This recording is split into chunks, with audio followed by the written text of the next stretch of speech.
सोचिए जरा, अमेरिका आज एक बहुत ही अनोखे मोड़ पर खड़ा है। एक तरफ है इसकी सरकारी व्यवस्था, जो सदियों से लगभग वैसी की वैसी ही है, और दूसरी तरफ है इसकी आबादी, जो शायद इतिहास में सबसे तेज रफ्तार से बदल रही है। तो आज हम इसी टकराव की कहानी में गहरे उतरने वाले हैं। क्या होता है जब एक सदियों पुरानी स्थिर नींव से बदलाव की जबरदस्त लहरें टकराती हैं? आइए इस कहानी को परत दर परत समझते हैं। इस टकराव को समझने के लिए सबसे पहले हमें उस नींव को देखना होगा जो इतने सालों से टिकी हुई है, मतलब अमेरिकी सरकार की बनावट। देखिए, अमेरिकी संविधान सरकार को 3 हिस्सों में बांटता है: विधायी, कार्यकारी और न्यायिक। इसे शक्तियों का बंटवारा भी कहते हैं। इसका मकसद सीधा सा था, ये पक्का करना कि कोई भी एक हिस्सा या कोई एक ग्रुप बहुत ज्यादा ताकतवर ना बन जाए, एक तरह का बैलेंस बना रहे। जरा इस मोहर को देखिए, ये न्याय विभाग की है, जो कि विशाल कार्यकारी शाखा का बस एक छोटा सा हिस्सा है। राष्ट्रपति के नीचे ऐसे कई विभाग काम करते हैं। ये पूरी सरकारी बनावट की स्थिरता और उसके टिकाऊपन को दिखाता है, एक ऐसी व्यवस्था जो दशकों से ज्यादा नहीं बदली है। चलिए अब इस स्थिर व्यवस्था से हटकर उस चीज पर ध्यान देते हैं जो बिल्कुल भी स्थिर नहीं है: अमेरिका की आबादी। और यहां एक साल पूरी कहानी के सेंटर में है। साल 2030 जनगणना ब्यूरो के हिसाब से यह सिर्फ एक और साल नहीं है, बल्कि एक ऐसे दशक की शुरुआत है जो अमेरिका की आबादी को हमेशा हमेशा के लिए बदल कर रख देगा। पहला बड़ा बदलाव है उम्र का। अमेरिका बहुत तेजी से बूढ़ा हो रहा है। सोचिए, 2034 तक अमेरिकी इतिहास में पहली बार 65 साल से ज्यादा उम्र के लोग 18 साल से कम उम्र के बच्चों से ज्यादा हो जाएंगे। ये एक ऐसा जनसांख्यिकीय बदलाव है जो पहले कभी नहीं हुआ। और दूसरा बड़ा बदलाव है कि आबादी असल में बढ़ कैसे रही है। देखिए, पहले अमेरिका की आबादी मुख्य रूप से जन्म और मृत्यु के अंतर से बढ़ती थी, जिसे प्राकृतिक वृद्धि कहते हैं। लेकिन 2030 से इमिग्रेशन, यानी दूसरे देशों से आने वाले लोग आबादी बढ़ने का मुख्य कारण बन जाएंगे। इसका सीधा सा मतलब यह है कि देश का विकास अब अंदर से ज्यादा बाहर से आने वाले लोगों पर निर्भर करेगा। तो अगर इमिग्रेशन ही भविष्य में ग्रोथ का इंजन है, तो ये समझना बहुत जरूरी हो जाता है कि ये अप्रवासी आबादी असल में है कैसी। जून 2025 तक अमेरिका में करीब 5 करोड़ 19 लाख अप्रवासी रह रहे थे। ये कोई छोटा मोटा आंकड़ा नहीं है, ये दुनिया में किसी भी देश से ज्यादा है। यही संख्या अमेरिका में हो रहे बदलाव के पैमाने को दिखाती है।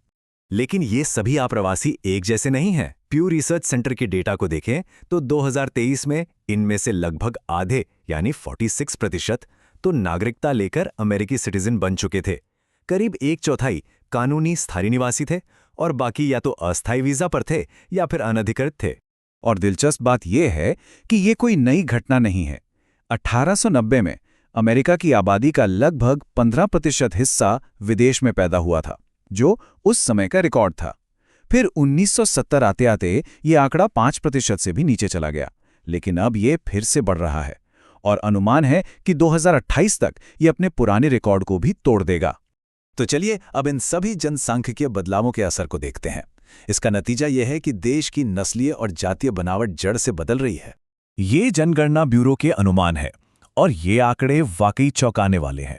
गैर हिस्पैनिक श्वेत आबादी, जो ऐतिहासिक रूप से बहुमत में रही है, 2060 तक असल में घटने का अनुमान है।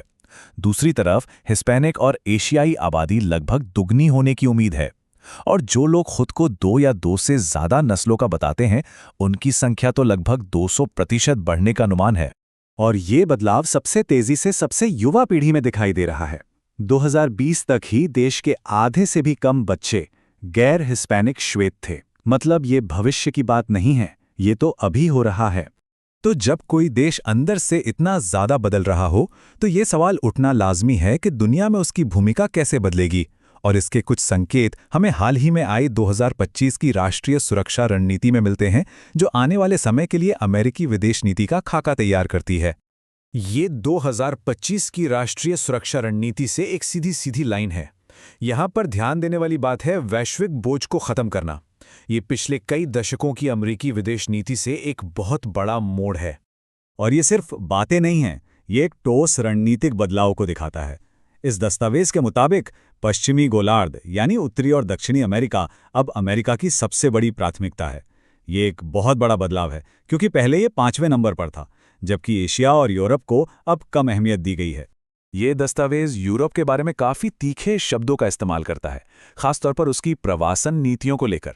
ये इसे सभ्यता के मिट जाने के खतरे के तौर पर बताता है। एक पारंपरिक सहयोगी के लिए ये एक बहुत ही आलोचनात्मक लहजा है, जो दुनिया को देखने के बदलते नजरिए की तरफ इशारा करता है। तो हम एक ऐसे मोड़ पर खड़े हैं जहां एक सदी पुरानी सरकारी व्यवस्था का सामना एक ऐसी आबादी से हो रहा है जो पहले कभी इतनी विविध और बदलती हुई नहीं थी। और जैसे जैसे अमेरिका का चेहरा बदल रहा है, वैसे वैसे दुनिया में उसकी जगह भी बदल सकती है।